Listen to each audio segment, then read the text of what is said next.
আজকে হচ্ছে তাসনিম ক্রিয়েটিভ স্কুলে আমি যাকে নিয়ে হাজির হলাম উনি আমাদের অসম্ভব প্রকার শ্রদ্ধা ভাজন একজন আপু এবং আমার খুবই প্রিয়।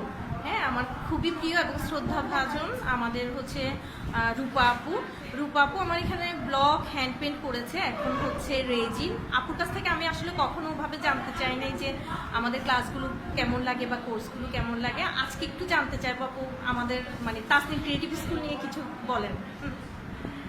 আপু খুবই সিনসিয়ার, আমাদেরকে অনেক আন্তরিকভাবে সবকিছু দেখায়। ওনারকে আমরা হাজার প্রশ্ন করলেও আপু কোনো বিরক্ত বোধ করে না, এই জিনিসটাই আমার সবচাইতে ভালো লাগে।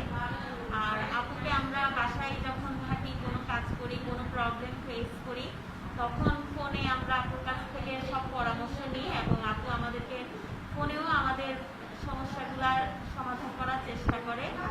তো এখানে কাজ করে এটাই আমার সবচেয়ে ভালো লাগে। আপু খুব আন্তরিকভাবে শেখায়, উনি ওনার কাজগুলা আসলে প্রফেশনাল মনে হয় না আমার, উনি আমার মনে হয় যে যেন মানে নিজের পরিবারের কারো থেকে শিখছি সেরকমই মনে হয়। আপুকে দেখে আপুর ক্লাসে এসে এত আগ্রহী হলাম, আমার ছেলের বউকেও নিয়ে আসছে। হ্যাঁ, আপু ছেলের বউ কিন্তু আমাদের স্টুডেন্ট। ঠিক আছে আপু, থ্যাংক ইউ আপু, আমার সাথে থাকবেন আর আমার জন্য দোয়া